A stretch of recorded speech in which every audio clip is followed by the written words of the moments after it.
Everyone. Thank you for allowing me to present here today. This video was made in case I was not able to be present at the conference, and if you're watching this, that appears to have happened. Hopefully you will enjoy the presentation. Also, big thanks to Casey for setting this up. Today we're going to be discussing the topic of damage control laparotomy, where you go to the OR to control bleeding and bowel injury, but hold off on definitive repair. And as we discuss this topic, we should keep in mind the Bard's immortal words. Patience is the better part of valor. Or, as the correct quote is, the better part of valor is discretion, in the which better part I have saved my life. Spoken by Falstaff in Henry V. But we actually don't need to go back as far as Shakespeare's time to discuss damage control laparotomy. We only need to go back to the 1980s. A time when a bright-eyed Whitney Houston sung the national anthem at the Super Bowl, and an open abdomen was a sign of failure. That was until this paper came along. Some of you will recognize Dr. Rotundo's paper from the University of Pennsylvania, published in the Journal of Trauma in 1993. And while this paper gets most of the glory, we must go back to its inspiration, this paper, out of Emory University, published in the Annals of Surgery 10 years earlier in 1983. This paper was the inspiration for the work that would lead to Dr. Rotundo's paper. In this paper, they compared damage control laparotomy to definitive laparotomy. It was a 6-year study where they evaluated patients who developed major coagulopathy during laparotomy. This was defined as either absence of observable clots, continued bleeding from wound surfaces without identifiable blood vessel injury, or abnormal clotting tests. And they had 31 patients during this study. In the first 3 years of the study, encompassing 14 patients, attempts at hemostasis were made and the operation was completed. In the last 3 years of the study, as soon as one of the 3 signs were noted, the operation was terminated and the abdomen was packed closed. The patient was returned to the OR after correction of the coagulopathy. Demographically, they had an average age of 28 years. The patients were 80% male and 71% African American. As for the causes for surgery, 77% were penetrating trauma, 6% were blunt.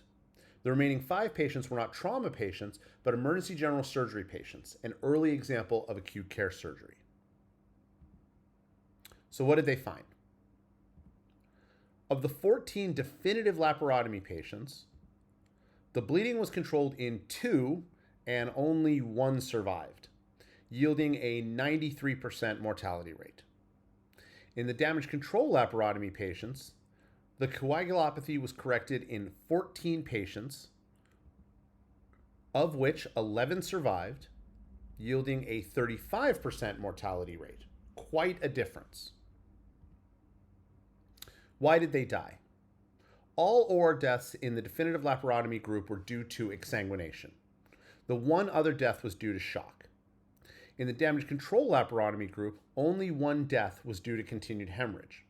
There were also 2 deaths due to shock, 1 due to renal failure, and 2 due to multi-system organ failure. Of course, damage control laparotomy was not without problems. Every patient developed a wound infection. Also, intra-abdominal abscess was very common, as was several different organ failures. Now, going back to Dr. Rotundo's paper. It's a retrospective review running from February 1988 to July 1991.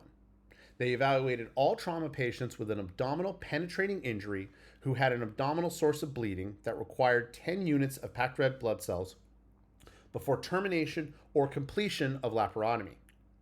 They screened 2,977 patients.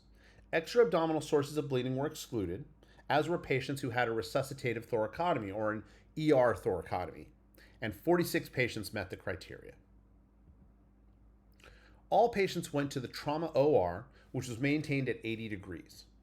The definitive laparotomy group consisted of 22 patients that underwent exploratory laparotomy, packing of the 4 quadrants of the abdomen, initial control of bleeding and contamination followed by definitive repair.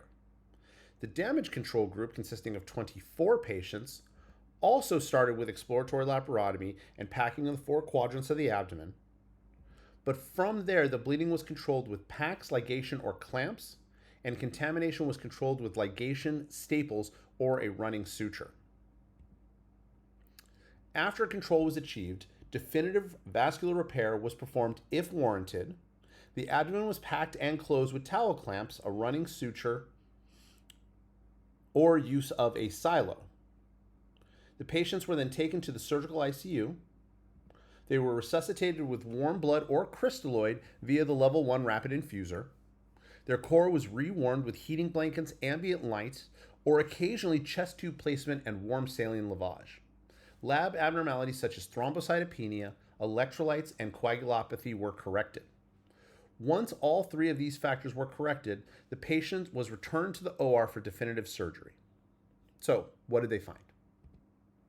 Well, they found that the 2 groups showed no statistically significant difference, including survival. Not very exciting, right? So why is this paper so important?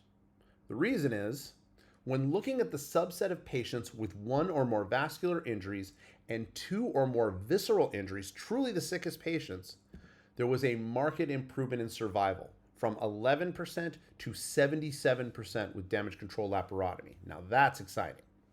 But why is this true? Many of you recognize this diagram of the lethal triad: acidosis, hypothermia, and coagulopathy. This is the reason for death in severely injured patients. This paper demonstrated that in the sickest patients where the lethal triad was a major factor, damage control laparotomy would help to combat these factors. Well, this caused a shift in the paradigm of how to treat the severely injured trauma patient. How did it work? Fast forward 10 years and many papers later, people were still comparing damage control to definitive operation and finding that damage control has its advantages. This paper is out of the University of Calgary in Canada, published in September 2004. In this study, they looked at damage control laparotomy for severe liver injury. It was a retrospective review that evaluated all patients that required surgery for hemodynamic instability due to hepatic injury who showed uncompensated shock despite volume resuscitation due to their liver injury. The study was from April 1995 to December 2001. How did they divide the groups? Well, the definitive laparotomy group included all patients who had attempted to control the hemorrhage by methods other than packing in the operating room. This was 30 patients. The early packing group for this center, what this center called the damage control laparotomy group, was all patients who went to the operating room, had perihepatic packing around the liver, followed by IR angioembolization. From there, the patients were taken to the surgical ICU to correct the lethal triad before return to the OR for pack removal and definitive control of bleeding. And there were 7 of these patients. So what did they find? Well, they decreased their in-hospital mortality from 36% to 0. They also decreased their liver-specific mortality from 23% to 0. But remember, damage control laparotomy does come at a price. The overall length of stay, ICU length of stay, and number of units transfused were all significantly higher. On top of decreased mortality, they also noted a decreased percentage of complications in the early packing group, specifically reductions in liver necrosis, sepsis, intra-abdominal abscess, and bile leak.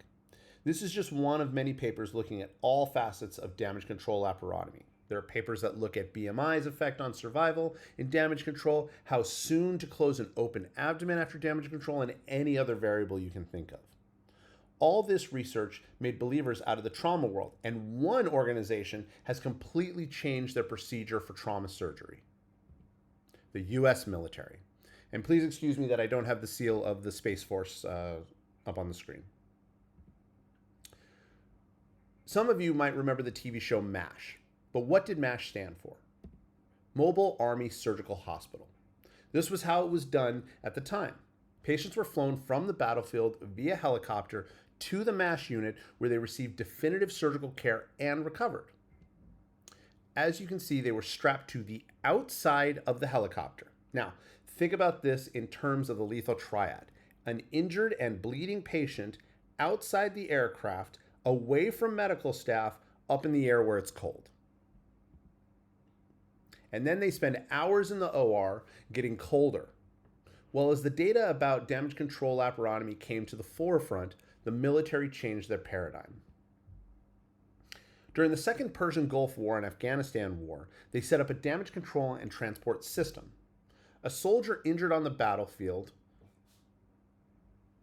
at that time, pressure or tourniquets are applied in the field and he is transported to the forward surgical unit within 30 minutes. At the forward surgical unit, he receives a damage control laparotomy. Bleeding and contamination is controlled and the patient is packed open. From there, he is transported to a hospital base to be resuscitated and when ready, have his definitive surgery.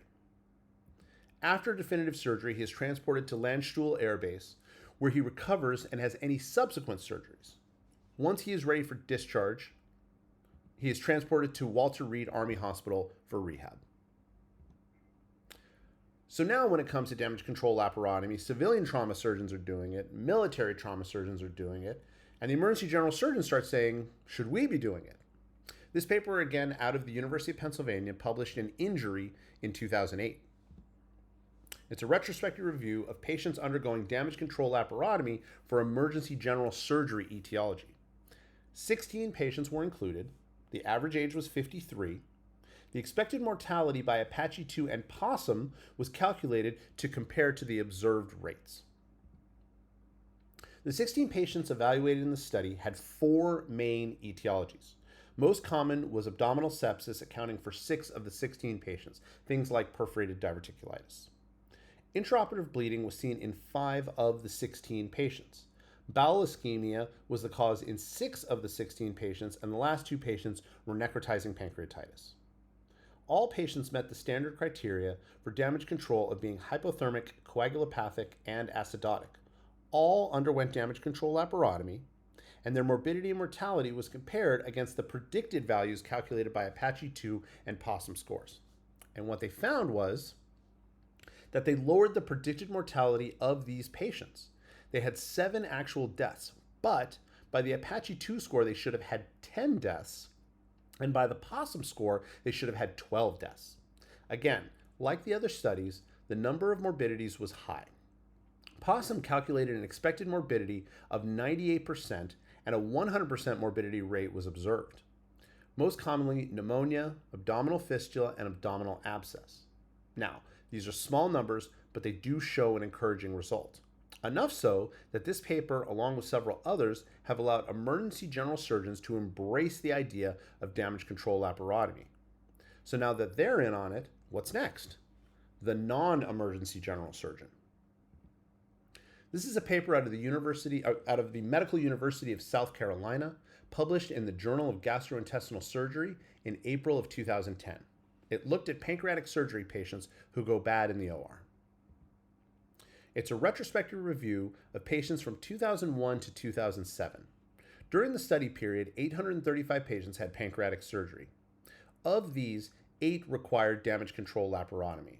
The indication in half these patients was portal vein hemorrhage. The other half developed intra-abdominal sepsis and had damage control surgery upon reoperation. Looking at the patient demographics, the average age was 51. There were 5 men and 3 women. 7 patients having surgery due to chronic pancreatitis, the other due pancreatic cancer. 4 had a Whipple done, 3 had distal pancreatectomies, and 1 had a total pancreatectomy. Once again, morbidity was high, 100%. It included respiratory failure, pneumonia, renal failure, DVT, arrhythmia, and fistulas. Also, it was expensive. $275,627 average per patient. However, 0 mortalities. Now think about that. 25 years ago, these 8 patients would have been considered failures, but now they are surviving and they are a success. Patience truly is the better part of valor. Damage control laparotomy is so widespread that industry got involved. No longer are homemade wound vacs like we see here necessary. First, there were regular wound vacs that were placed over a barrier on the open abdomen. And now there are dedicated devices like KCI's Abthera, specifically for open abdomens. This cross-section shows that you put your barrier over the open abdomen and down into the paracolic gutters. You cover it with a sponge and the tegaderm-like sheet, and voila! Temporary wound closure while you resuscitate the patient. Now, we've discussed a lot of facets of damage control laparotomy with endless more to discuss. But let me conclude by saying, when we think about an open abdomen in the 1980s compared to today, remember, times change. And yes, I should get a more recent photo of the iPhone. And like the famous example of Abraham Lincoln, some things that were originally a failure become a success. Thank you.